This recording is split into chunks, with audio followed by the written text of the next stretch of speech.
By mid-century, this will increase to 70%. But as recently as 100 years ago, only 2 out of 10 people lived in a city, and before that, it was even less. How have we reached such a high degree of urbanization, and what does it mean for our future?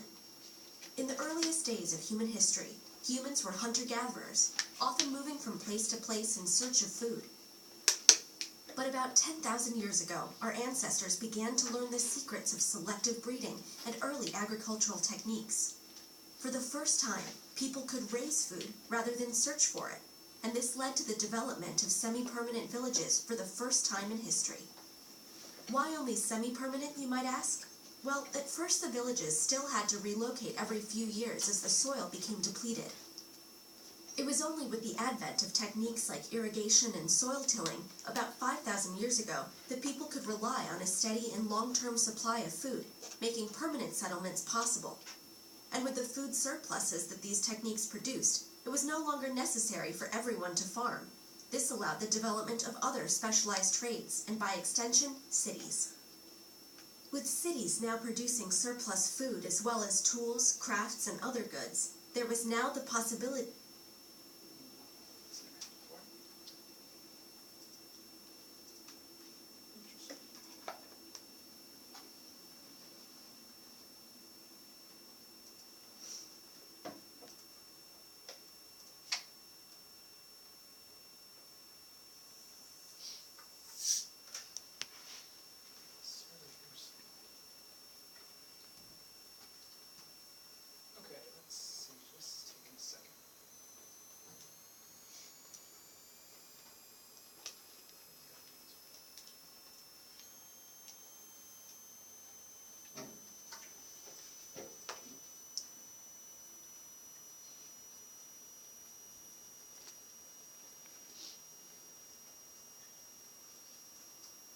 Okay, let's give that a second. I'll pick up the notes here, and we can stop it in just a second when we get back to that session.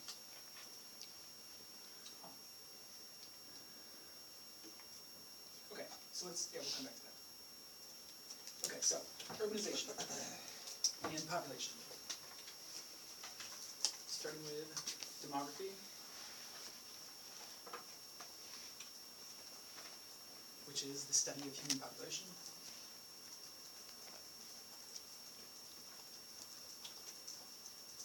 Population is pretty simple to calculate.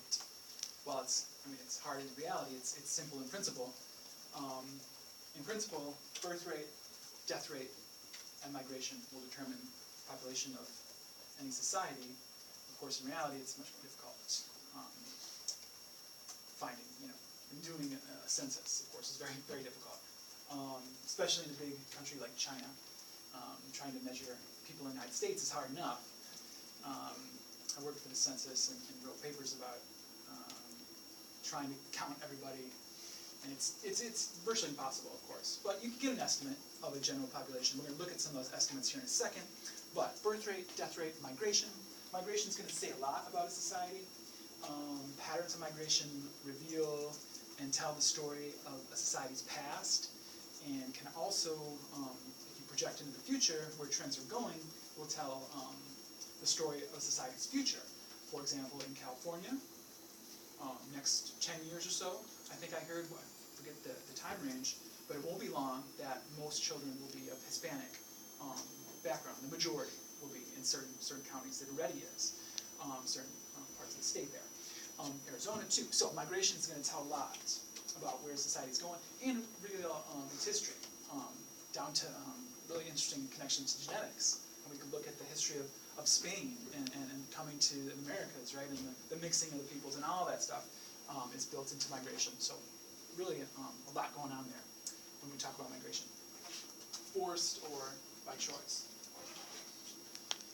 Okay, population here, just the basics. Growth rate is going to be determined by the birth rate minus the death rate. So more people being born, obviously it's going to go up, unless there's a high death rate. As we'll see, many of the developing countries, their death rate has come down dramatically, and that has led to a population explosion. That's what occurred originally in the expansion of the West and our population boom. When death rate comes down, growth rate goes up. Replacement rate then is simply the number of children that people have to have to sustain the population. Some parts of the world are way above replacement rate, meaning they're growing. Some parts of the world are below replacement rate, meaning that their populations are declining. And so there's some interesting trends going on there, and we can project into the future some very interesting patterns, all assuming that things will continue going as they have been, in the past, which is it's a big assumption, but that's what a lot of social science is based on, these assumptions in the past and looking at where they're going in the future. Okay, so population explosion, that refers to the boom that took place already, and it's still occurring now to a certain extent. We'll look at theories of population here in just a second. But the human population, of course, boomed here at a certain point in history. We'll look at that. Like I just said, it's still booming. It's projected to be 9 billion people by 2050. That's not too far off. Today, right now, the human population, again, it's an estimate, but it's going to be pretty accurate, is close to 7 billion. It's high 6 billion. So almost 7 billion people on the planet. So a whole another 2 billion people expected by 2050. And if we look at from 1913, and you can look at all of these really interesting histories, 1913 it was 1.8 billion. So we've added, 5 billion within a relatively short period of time, which is really incredible. Okay, so here's one graph. No matter how you look at it, huge boom in human population. In some part, along with industrialization in the West, at one point Europe had more people than China at a certain point in history. I think this was also, this goes back a little bit further. But of course now we know China, and we'll see here in a second, is the largest country in terms of population. The second largest in terms of population is India. So China's the most densely populated. They've got 1.4 billion. India is not too far behind with like 1.2 or 1.3 billion I saw. So very densely populated here. This part of the world is quite populated too for the size of land that's there. The US is quite densely populated in the major cities, which we'll get to in a second. Brazil is quite densely populated in its major cities also. Fewer people in the rural areas, as we'll see. And then parts of the world, Central Asia here, quite thin, but there's pockets there. Africa has pockets of population, but also areas of less densely populated areas. In Russia, most people live in Western Russia here, of course, in the big cities. Not a lot of people live up through here, of course. Okay, theories of population. Thomas Malthus here, well-known historical thinker, very influential in his day. You could say a lot more about Malthus, but his theory, when it comes to population, was pretty pessimistic. And it's surprising that, he gets credit for this idea, because it's a pretty simple one, pretty obvious one, most people would think. But he's living in England at the time, and we see the years in which he's alive. This is really after the boom had already occurred, and he's seeing more and more people. London is getting bigger and bigger, and the cities of Europe are getting bigger and bigger. And so Malthus started to worry about human population. So he gets credit for being one of the first pessimists about the future of the world in terms of population. Pretty simple theory, the core principles, which starts with the idea that obviously enough people need food. He saw the growth rate personally and extrapolated, projected in the future that if this same growth rate keeps going, keeps heading into the future, same rates of growth, he thought there's no way the Earth is going to be able to sustain all these people. Populations tend to grow, Malthus thought, faster than the food supply. And we could, do the math here and try to sort it out. Obviously enough, 2 people, and we could think of some extremes, like the guy we saw a couple weeks ago, who had, like 100 and some kids. That's one person can have, hundreds of kids, potentially. We know that the people in history, like the Genghis Khans and so forth, have even more than that. And so 2 people can have lots of kids. So he thought, more and more population, food supply is never going to keep up. We could say more about this here in a second. Paul Ehrlich,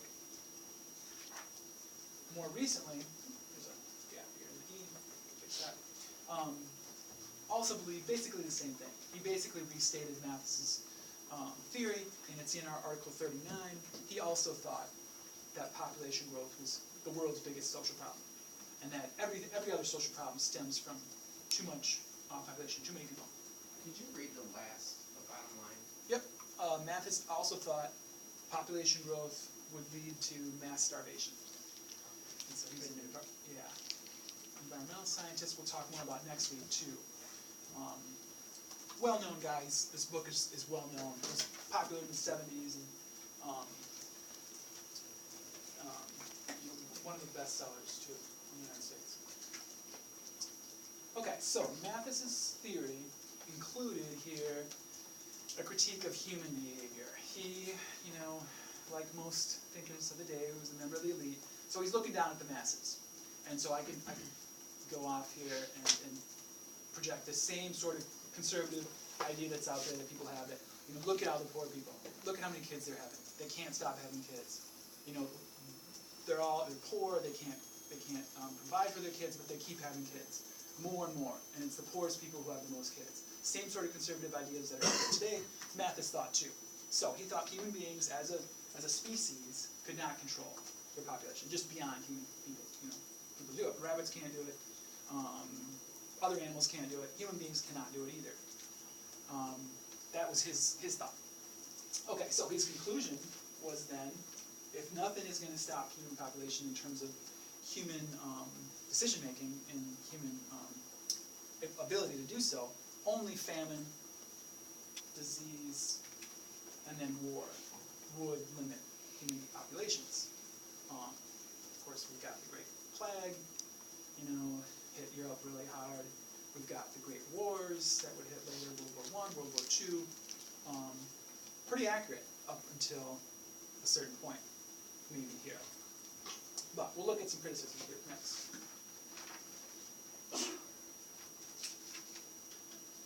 Okay, so oversights, things he did not foresee. I'm sure you guys can think of some. Can you come back? Yeah. Okay. Thoughts there? What didn't he see? Feel free. There's one obvious one here. Okay, next, yeah. Human ingenuity.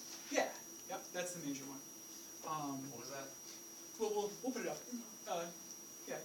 Human ingenuity. Yeah. Yeah, advances in food production, which have just skyrocketed. There's no comparison to how much food we can produce today to what they were producing then. It's just night and day, and we can do it on less land with fewer workers, and produce more, much more food than he could ever have imagined. Also, when it comes to family planning, local level, or this global level, or national level here with China, some policies do work and have worked. China is, by most accounts, most folks assess the success of their program, their policy, one-child policy, as being very successful. Now, again, we looked at so-called Asian values last time. Imagine the United States having a one-child policy and the government giving benefits or tax credits to families that only had one child. How do you think that would go over? Telling Americans you can only have one child. You're not going to go to jail, but there's going to be incentives. How would that go over in the United States? Americans would say, no way, we're going to have as many kids as we want. Just by matter of freedom, right? You can do that kind of stuff in other parts of the world, but culture's different. Okay, so also though, Mathis is, one of his potential oversights, or undersights, we can say here too. On the flip side, a good thing, advances in medicine may also be a fact in support of this theory because people are living longer and longer, and so we'll look at that here too. So that increases the overall population too. Okay, theories of population. This theory is very different from Mathis. Mathis is pretty straightforward. Too many people, more people, it's going to lead to disaster. Demographic transition theory, which is based on some evidence here of trends, projects a different future. Demographic transition theory, first of all, simply refers to the transitions that societies go through in terms of their demographic compositions, or how many people are in the society, and who and how and all that stuff, based on where that society is in terms of development and modernization. So what do we mean there? Well, as we're going to see, most modern post-industrial societies, way over here, have lower birth rates. We saw that in the United States as being true on the test. The United States birth rate has come down for certain groups, and it's going to stay the same or gone up, maybe come down still for that group. It's higher for certain groups than others, but overall it's come down. And so this theory predicts that as societies change in terms of their economy and culture and all that stuff, their population will also change with it. So, stage one, earliest societies. The hunter-gatherer societies and before, and a little bit after. What do we know about these societies? High birth rate, having lots of kids. What do we know also about these societies? Well, a lot of people are dying. Kids are dying. We saw that with global inequalities, the number of children dying before the age of 5, much, much higher in the less developed countries around the world today, Africa, parts of South America, and so on. Okay, second stage is early industrialization. That's really where China is at right now, and India in part. Birth rates remain high, but because of the advances in medicine that come through development, population starts to go up. So this is the worst stage for in terms of population growth. If you're worried about population growth, this is not good. High birth rate, low death rate, that's that upward trend we see. Whoops. And then projecting into the future, third stage, again, late industrial, birth rates come down, death rates come down, but it has a leveling off. When, again, Sweden, Norway, Russia all have negative growth rates. And so fewer people being born than currently living, population should level off. Okay, so here's a graphic display of that. Phase 1, high birth rate, high death rate, population stays the same. Phase 2, skyrockets. Phase 3 should level off here when birth rates come down, this red line, dramatically. In the United States too, and I'm sure we can think of examples like your parents' parents, how many kids did they have in their families? Typical families are much bigger, right? Okay, so here's some of these trends. Europe, negative growth rate by and large. Russia, negative growth rate. China's growth rate has come down dramatically, but our articles are going to say this too. Less developed countries are growing the fastest. Okay, so implications.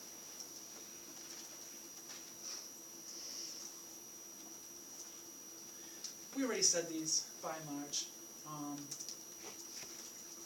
Less developed countries today are thought to be in the second stage, the worst stage. That's why populations are still going up. Once the developing countries become industrialized, again, assuming they will, assuming that's what these nations want to do, all that stuff,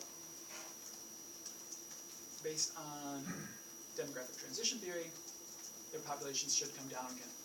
Their birth rates will come down dramatically, and population will level off. So there are big questions here we can ask. why does industrialization bring down birth rates? We looked at that already, I guess, in part with the United States. More education, postponing marriage.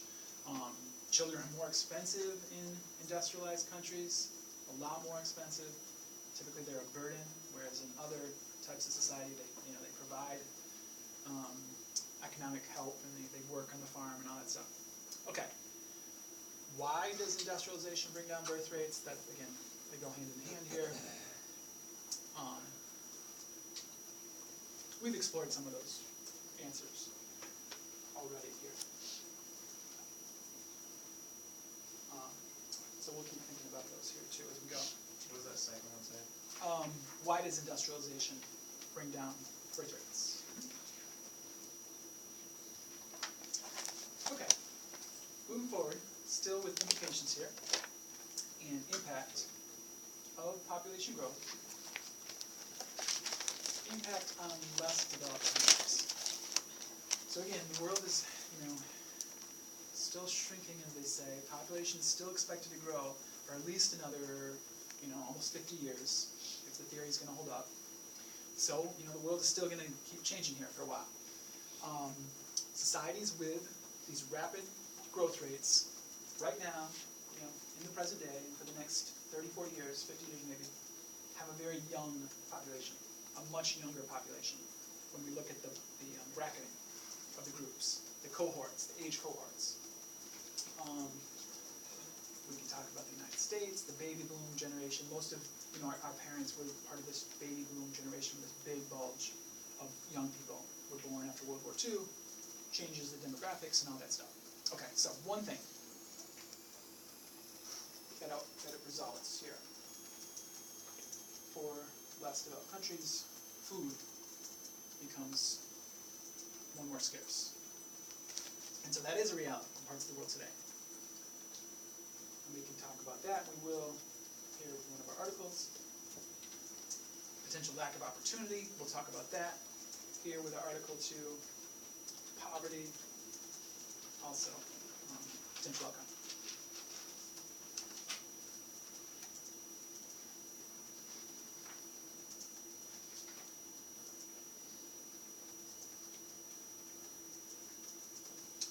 Okay. Continuing with impact. Now, next. Slide. Okay, good there. Okay. So, impact still. Migration now. We come back to migration. We had an article about migration last week. And so the global trend, and the trend that that short video that cut off for us here a second ago depicted, was this trend of people from overpopulated rural villages where birth rates are very high, moving to the city, to urban slums. At first, at least, unless there is opportunity in the city, and it's right to the factories, and parts of China, it's right to the call centers in parts of India. So, where the jobs are, depending on economic growth and all that stuff we looked at way early on. Forced migration is still an issue. We've seen this after disasters. Late 1990s, it was in Yugoslavia, and there's conflict between ethnic groups there. We see this today with conflicts in Africa, and civil wars throughout the Middle East today. So, forced migration. This causes all kinds of problems. Refugee crisis. Most of the time when there is forced migration, the country next door doesn't want the people on about it, and so there's usually a political crisis about that. They don't want all these people coming into their country, destabilizing things, and looking for jobs. That's a problem. Migration next to industrialized nations. Let's look at our border. A video we're going to look at next week will highlight that a bit. When corn prices dropped in Mexican farmers, it was harder for them to produce corn at a fair price, and so that leads to immigration. Yeah, question? I have a question about the refugee stuff. Yeah. Is it normally their own country, their own government trying to get them help and taking them somewhere else, or is it another country taking them in? It's going to depend. It's going to depend on the situation, the case. If we pick a particular case, we can start to answer some of those questions. Usually the border country is, it's a problem for them, but it is a problem for the country too, depending on what's going on in the country. Like with Yugoslavia, the ethnic group that had power didn't like the minority group, and they didn't want them there either. And so we saw some kind of ethnic purging that was, as bad as, in some cases, as bad as what went on in World War II. And so, yeah. Okay, so leaving native country, what's that lead to? Well, you lose your traditions, your family, your friends in many cases, your culture, all the problems that can come from that too, if it's forced migration, if you didn't want to go. Okay. Impact, lastly now, on industrialized nations.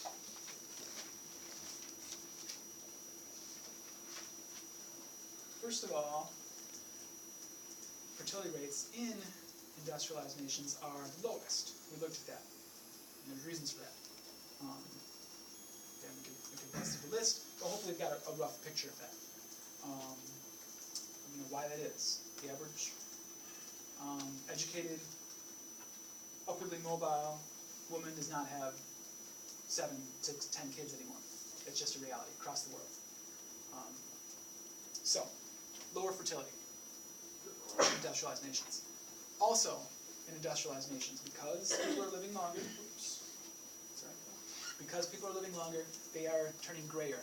And our articles get into that too, and talk about some of the impacts of that. That brings us to this issue of migration. And we can get into this, but this is, trend across the world. Some countries like Russia and China, desperately need migrants from surrounding areas for their labor pool. The United States also desperately needs migrant workers in certain industries. We'll look at that next week. We'll look at food, and that's, leads to this discussion. People are so mad about migration, so mad about the borders, and so there's this back and forth between the people who really like it and want to keep quiet about it because they have this ready at hand labor pool which they can pay pennies basically in some cases, and they want to keep quiet about it because politically it's of course this hot button issue. So some people are benefiting dramatically, greatly from immigration. Obviously enough. Usually that's employers, workers. Workers too will benefit from getting a wage and so on. So they benefit. Usually the biggest losers are the native workers who are losing jobs to the people who are migrating. So they are usually the ones who are the maddest about it, obviously.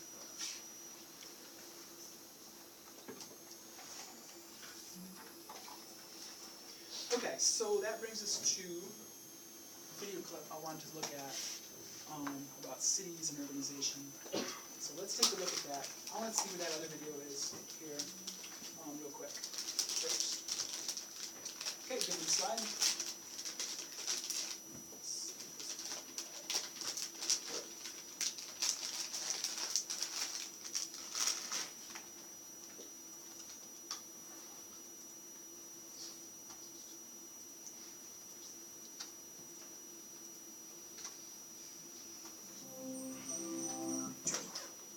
Why only semi-permanent, you might ask? Well, at first the villages still had to relocate every few years as the soil became depleted. It was only with the advent of techniques like irrigation and soil tilling about 5,000 years ago that people could rely on a steady and long-term supply of food, making permanent settlements possible. And with the food surpluses that these techniques produced, it was no longer necessary for everyone to farm. This allowed the development of other specialized trades, and by extension, cities. With cities now producing surplus food as well as tools, crafts, and other goods, there was now the possibility of commerce and interaction over longer distances. And as trade flourished, so did technologies that facilitated it, like carts, ships, roads, and ports. Of course, these things required even more labor to build and maintain, so more people were drawn from the countryside to the cities as more jobs and opportunities became available. If you think modern cities are overcrowded, you may be surprised to learn that some cities in 2000 BC had population densities nearly twice as high as that of Shanghai or Calcutta.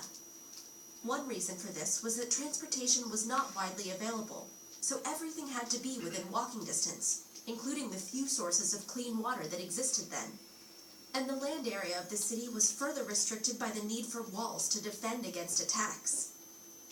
The Roman Empire was able to develop infrastructure to overcome these limitations, but other than that, modern cities as we know them didn't really get their start until the Industrial Revolution, when new technology deployed on a mass scale allowed cities to expand and integrate further, establishing police, fire, and sanitation departments, as well as road networks and later electricity distribution. So what is the future of cities? Global population is currently more than 7 billion and is predicted to top out around 10 billion. Most of this growth will occur in the urban areas of the world's poorest countries. So how will cities need to change to accommodate this growth? First, the world will need to seek ways to provide adequate food, sanitation, and education for all people. Second, growth will need to happen in a way that does not damage the land that provides us with the goods and services that support the human population. Food production might move to vertical farms and skyscrapers, rooftop gardens, or vacant lots in city centers, while power will increasingly come from multiple sources of renewable energy. Instead of single-family homes, more residences will be built vertically. We may see buildings that contain everything that people need for their daily life, as well as smaller, self-sufficient cities focused on local and sustainable production. The future of cities is diverse, malleable, and creative, no longer built around a single industry, but reflecting an increasingly connected and global world. Alright, so the second one's about 4 minutes.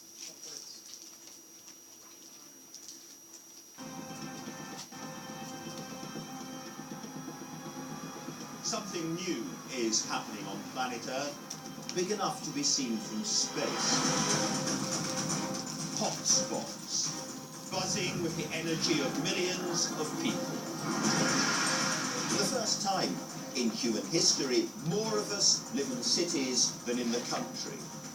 But these are cities on a different scale. In just 50 years, we've seen the birth, the growth, and now the dominance of the megacity.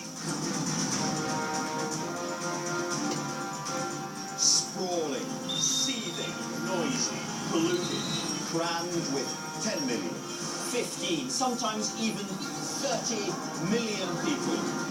These cities are complicated, fragile places, constantly on the edge. These are places overcrowded, squalor. These are also the most exciting places on the earth, brimmed with optimism and fun and energy. Love them or loathe them, fear them or embrace them. The megacities are the human future of the planet. We have, at the last count, created 21 of these extraordinary urban sprawls, pulsing and beating entities, giant organisms in their own right. And these cities, and our experience of them, is shaped by how we move around them. Total chaos. I would call it anarchy, but that would be extremely unfair on anarchists. In this film, I'm going to be asking how our megacities can survive without having a colossal heart attack. The motorways, the freeways, the railways below us are the veins and the arteries. But all around the world, these arteries are getting clogged up, congested. They're gobbling ever more resources Some can. and dumping grotesque amounts of waste. So how does the metropolis deal with all the stuff its people don't want? Solid fat. Now I want to wipe my nose, but on the whole, I think I won't. And what length do people go to stop the modern metropolis from drowning in its own excess? Unimaginable what he's just lured himself into.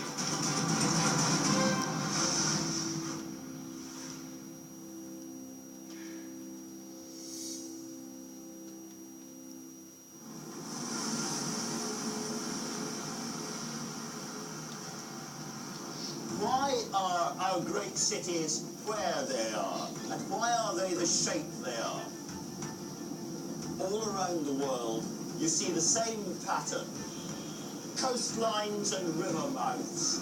And there's no mystery in why the great cities love to dangle their feet in the water, because throughout history, sea lanes and rivers were the original superhighways. And even today, it's transport, that basic need to get in and out, that shapes and stretches, and sometimes even strangled the cities of the world.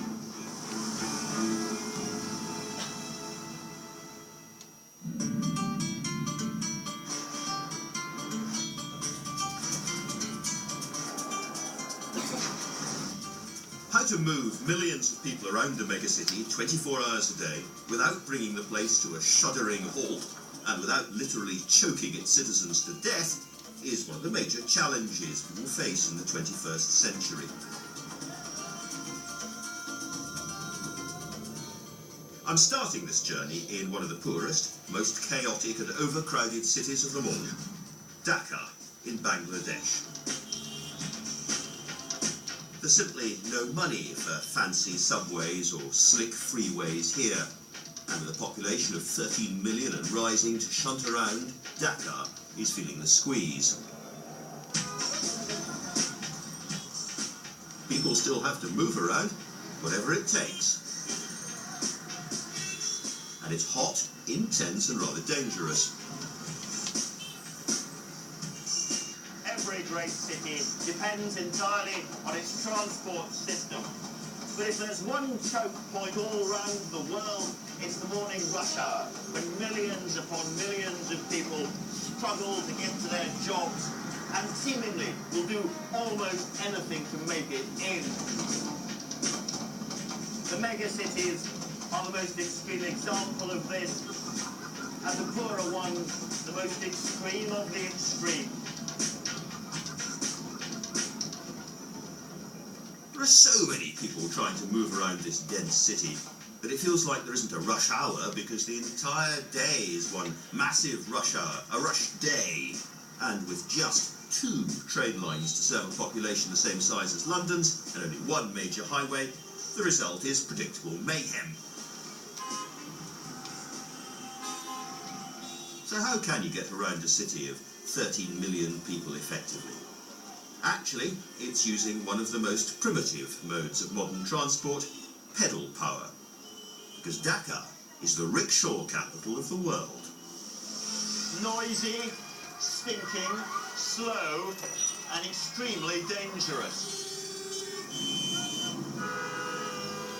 But for most people around the world, this is the reality of urban transport, not some dinky high-speed train.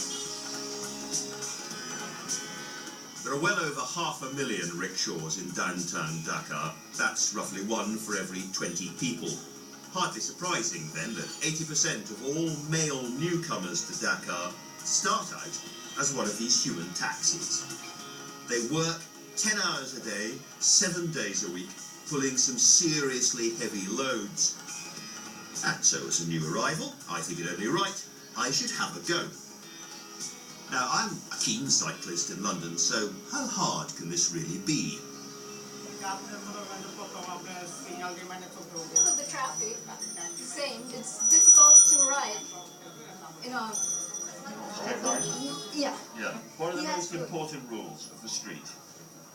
সবচেয়ে বেশি কোনটা মনে রাখতে হয় মানে আপনি রিকশা নিয়ে গাড়ি Okay, the brake is the most important thing. Brake's the most important thing, okay? Is it as easy as riding a bike? সাইকেলও মনে করেন যে হাত ছেড়ে চালাতে হবে সমস্যা সাইকেল হাত ছাড়া যায় না রিকশা হাত ছাড়া চালাতে পারবে চালাইতে পারলে কি জানতে লাগে I think that means it's not as easy as riding a bike. There we go.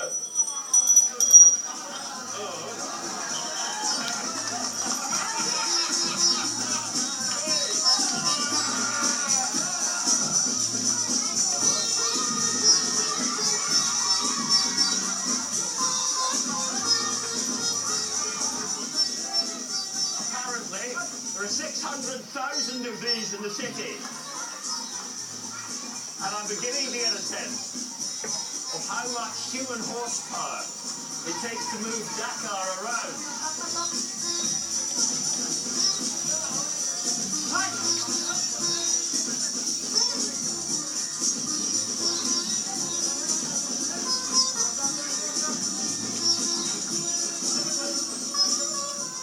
I'm supposed to keep to the left, but it's so crowded here, I'm being forced into the middle of the road. And with a cab on the back, it's very difficult to judge exactly how tight a gap I can squeeze through. Oh my God. Oh, I'm sorry. Oh, I'm sorry. What you soon realise is you can never get up a good head of steam. You're constantly stopping and starting. And it's far harder and much more exhausting than it looks. That was both great fun and really, really hard work. More difficult than it seems. I had a great time doing it for about 20 minutes, but I think that's about my lot. These guys do it for, what, 10 hours at a time or more? It's astonishing. They're said to be as fit as Olympic athletes, and I have to say right now, I can well believe it. Thank you. Okay. Thanks, guys. Dakar's reliance on rickshaws means more than simply back-breaking labour for tens of thousands of its citizens. It also affects the shape of the city, because if your only means of getting around is by rickshaw, then you are restricted to travelling fairly short distances, which means, in turn, that Dakar is one of the most densely populated metropolises in the world. If you look at the map of any old city and see how it grows, you can see that it expands in concentric rings as the transport gets better, from horses to bicycles to cars and trams and trains and metro. The bigger the rings, the more effective the transport. There's one very simple truth. The better the transport, the bigger the city can grow. And today's megacities have taken that simple truth and pushed it to the absolute extreme. London, one of the planet's first great metropolises. With a population of 13 million, including all its surrounding areas, this city was built not on roads, but on steel. In the early 19th century, London was 30 times smaller than it is today. With only horsepower to move its people around, it simply couldn't get any bigger. And then a revolutionary new form of transport started to reshape this great metropolis and all of Britain's other big cities. The oldest megacities, like London, were only ever able to gobble up the land around them thanks to witty new technologies like the train. As the tendrils of train and tram networks spread out from the centre, the suburbs followed and the population mushroomed. And just when it looked as if the train companies couldn't demolish any more houses to build any more lines, they had another bright idea, to go under the houses instead. From the opening of the first underground station in 1863, in just 40 years, the population trebled to 6 million. London's routes would become crisscrossed by a web of tunnels transporting more than 2.5 million people every day. It was revolutionary. And in the 150 years or so since then, the London Underground has hugely expanded and been rebuilt and patched up and grown and copied, but everything has its limits. The number of people you can squeeze through these tubes has now reached its maximum. It's a bit as if you were given one pair of trousers for life at the age of 12. You get bigger and bigger, and first of all the trousers start to squeeze a little bit, and then it's a really painful squeeze. Well, this wonderful piece of world-breaking technology has now become London's painful squeeze. That is the problem with these arteries of the megacities. Very easily they become crammed and sclerotic, and they're on the edge of collapse again. The men who built the London Underground thought they had their city sorted. nothing lasts forever. Success sucks in many more people until it starts to feel like failure. That doesn't stop people on the other side of the world trying just the same thing, though bigger and faster than London. This is the Shanghai Metro. 20 years ago, Shanghai didn't have an underground at all. Now it boasts the largest one in the world, and they've built it at an awesome speed.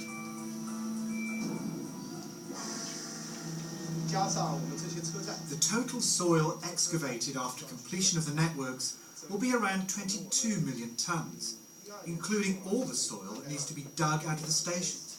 22 million tonnes. I'm very proud of what we've done.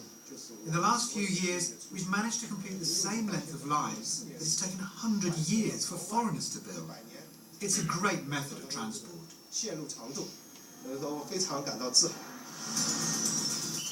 I'm sure London's engineering